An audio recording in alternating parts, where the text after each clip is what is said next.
Hi everyone, how are you? Welcome to my YouTube channel. আমরা অনেকে আছি Facebook পেজে বা ফেসবুক মেন আইডিতে ভিডিও ক্রিয়েট করে সেটি আপলোড করে থাকি। যখন আমাদের ভিডিওতে কেউ মন্তব্য করে তখন আমরা তার অ্যান্সার দিতে যাই, তখন দেখা যাচ্ছে আমার নিজের ভিডিওটি ওপেন হয়ে যায়। আর নিজের ভিডিও যদি আপনি বারবার দেখেন, ওপেন করেন, তাহলে ফেসবুকের যে গাইডলাইন আছে গাইডলাইন মেনটেন হয় না। এর জন্য রিস্ক যে ভিডিওর কোয়ালিটি এবং যতই ভালো হোক না কেন আপনার ভিডিওতে ভালো ভিউ আসবে না,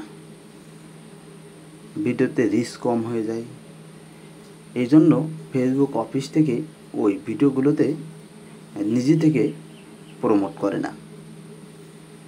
ফেসবুকে এক ভাই বলেছিল এমন কোনো সিস্টেম আছে কিনা যে আমার ভিডিও আমি না চাইলে ওপেন হবে না, মানে অটো ওপেন যে সিস্টেমটা আছে সেটি যেন না হয়, আমি ক্লিক করব তারপর ওপেন হবে।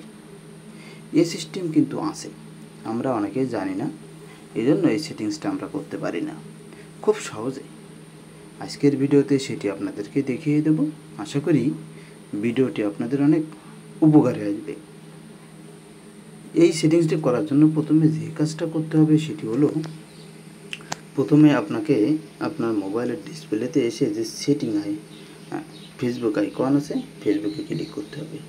ফেসবুকে ক্লিক করার পরে উপরের দিকে আপনি আপনার প্রোফাইল দেখতে পাবেন, প্রোফাইলে ক্লিক করে দেবেন। প্রোফাইলে ক্লিক করার পরে উপরের দিকে আপনি একটি সেটিং অপশন দেখতে পাবেন, এই সেটিং অপশানে ক্লিক করে দেবেন। সেটিং অপশানে ক্লিক করার পরে আপনি এখান থেকে মিডিয়া একটি অপশন আছে, এই অপশানে ক্লিক করবেন।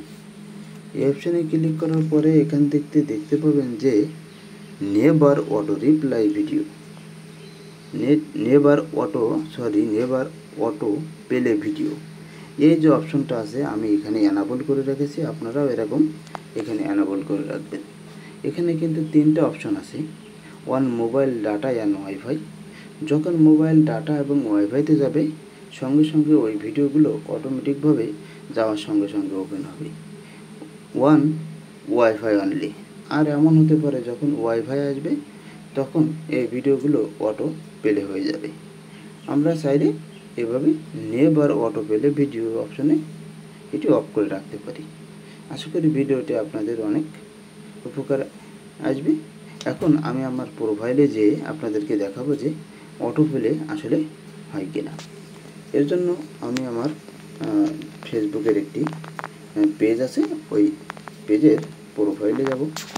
প্রোফাইলের নিচের দিকে গেলাম, দেখুন এগুলো কিন্তু কোনোভাবেই ওপেন হবে না, প্রত্যেক কোনো একটি ভিডিও কিন্তু আমি ক্লিক করা ছাড়া ওপেন হবে না। এখন নিচে দেখা যাচ্ছে কমেন্টস অপশন আছে, আপনি এখান থেকে যে এই কমেন্ট অপশানে ক্লিক করে যে কমেন্ট আপনার অ্যান্সার দেওয়া দরকার সেটি অ্যান্সার দিতে পারবেন খুব সহজে। এই ভিডিওটি এই সেটিংসটি আপনার করে রাখতে পারেন। থ্যাংক ইউ অল, আল্লাহ হাফেজ।